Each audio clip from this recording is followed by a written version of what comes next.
Election 2024. Homebuyers waiting for results could finally come off the sidelines. You're probably not. Okay, we'll talk about that as well as what else? Los Gatos home of the week, list price productions, and this week's highs and lows. Let's get moving. Let's knock these out. Highs and lows. I created a little list here for you so you can see the last few months of closes. I just looked at it, thought I'd grab these closes and see where we are. If you look at the median, it's probably around 152, 153. The average is about there. I should go back like 10, 15 years to compare it. When we had the firestorm, we were looking at 300, 400 closes a week, but the supply was there. The demand was there. Our supply right now is so low that it doesn't matter how many homes are being sold. We're still at 0.7 months, so less than a month of inventory. If we closed off the spigot and stopped putting new houses on the market, our inventory would pretty much go to zero in less than a month because the demand is still there in the Silicon Valley, in Santa Clara County,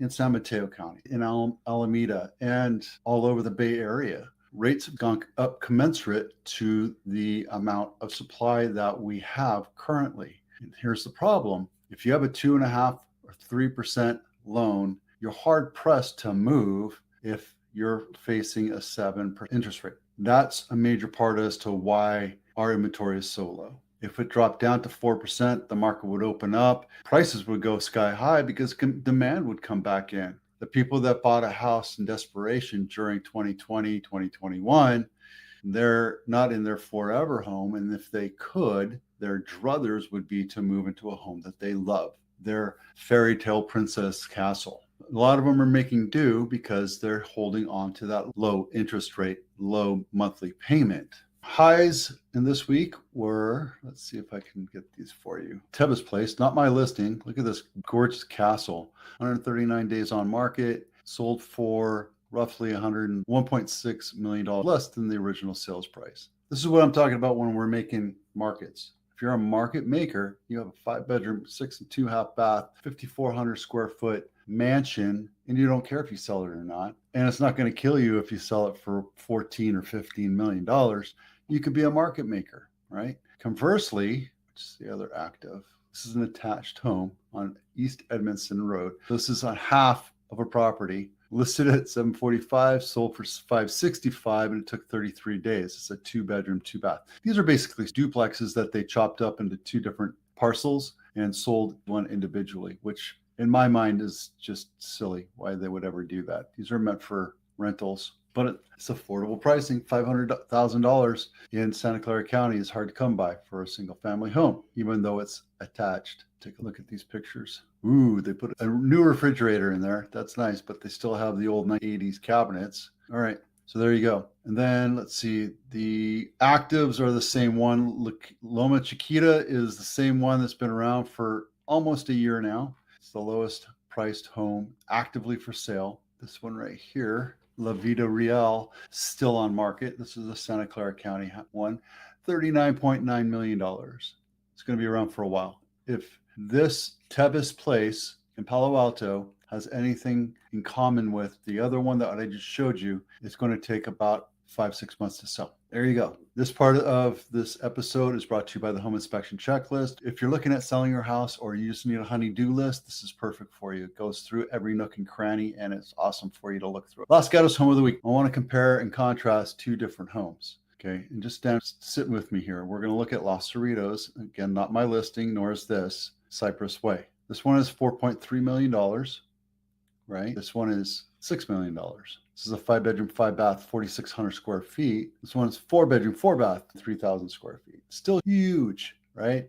5-bed, 5-bath, 4-bed, 4-bath. This one here is built in 1973, and this one is brand new. Now, let's go look at Los Cerritos real quick and take a look at the quality of this house, the upgrades. On the outside, it's meh, not super estate looking, but inside it's gorgeous. I can guarantee you that the other one, brand spanking new, is going to look just like this on the inside. So really, when you're looking at homes, you're looking at flow, upgrades, look and feel, the style, like the little under the toe kick, lighting, whatever. Looks like everything in here was gutted at one time, but no floors or walls were moved. So you have a nice thing. Now, this is expected, right? Especially at $5.6 million.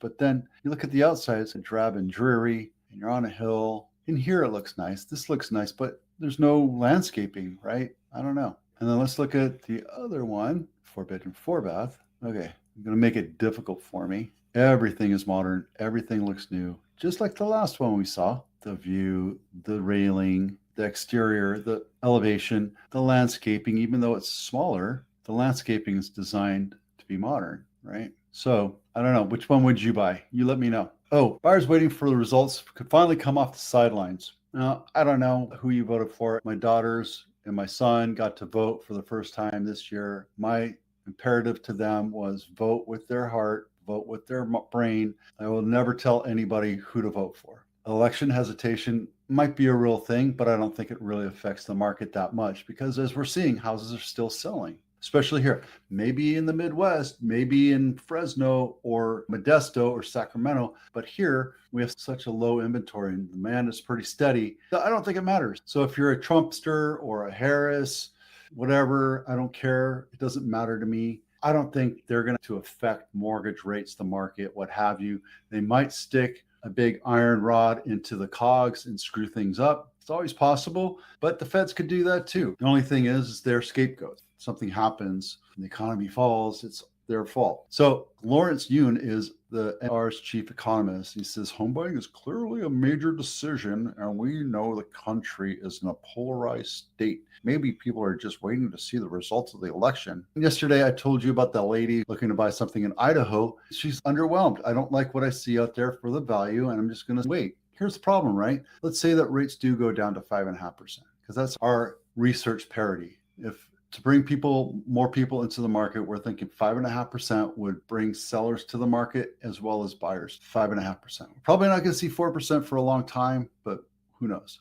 If we went down to 5.5%, more sellers would enter the market, but a whole lot more buyers would enter the market, which would drive prices up. If there's a federal mandate to do the $25,000 thing for first-time homebuyers, I don't see that as a value to anybody except for the seller. Because what's going to happen is it's going to artificially increase the price of homes, $25,000.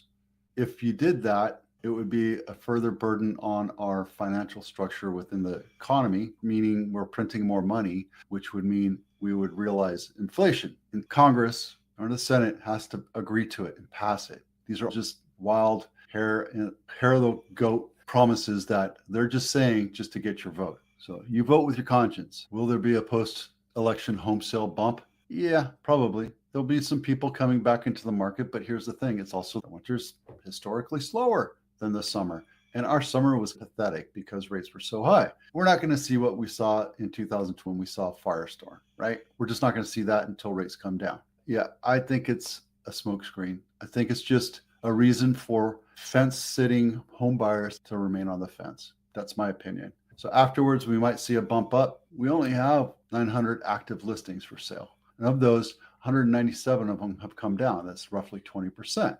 If this continues as a trend and we see these numbers getting larger, I don't see them getting like a hockey stick. I'm talking like 25, then 30, then 35% in reductions.